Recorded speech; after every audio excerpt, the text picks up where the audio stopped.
A reading from the second book of Samuel.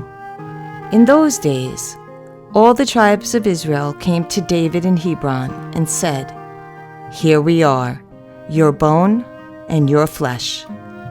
In days past, when Saul was our king, it was you who led the Israelites out and brought them back. And the Lord said to you, 'You shall shepherd my people Israel, and shall be commander of Israel.'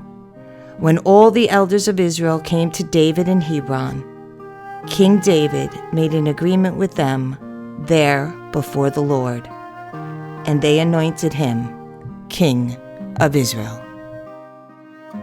A reading from the letter of St. Paul to the Colossians. Brothers and sisters, let us give thanks to the Father, who has made you fit to share in the inheritance of the holy ones in light. He delivered us from the power of darkness and transferred us to the kingdom of his beloved Son, in whom we have redemption, the forgiveness of sins. He is the image of the invisible God, the firstborn of all creation.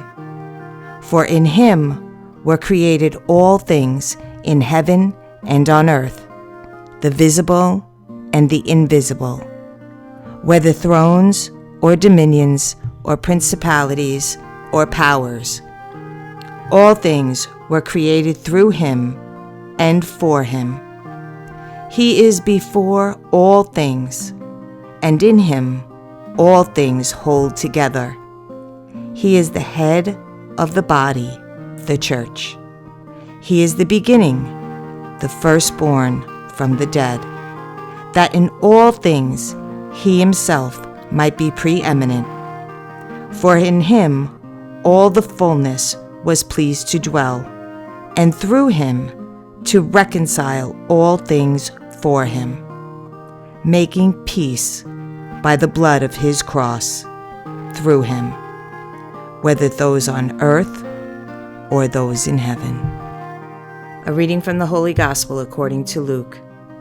The rulers sneered at Jesus and said, "He saved others.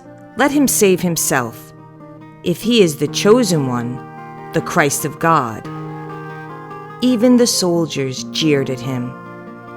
As they approached to offer him wine, they called out, "If you are the King of the Jews, save yourself." Above him there was an inscription that read, "This is the King of the Jews." Now one of the criminals hanging there reviled Jesus, saying, "Are you not the Christ? Save yourself and us." The other, however, rebuking him, said in reply, "Have you no fear of God? For you are subject to the same condemnation. And indeed, we have been condemned justly, for the sentence we received corresponds to our crimes. But this man has done nothing criminal." Then he said, "Jesus, remember me when you come into your kingdom." He replied to him, "Amen, I say to you, today you will be with me in paradise."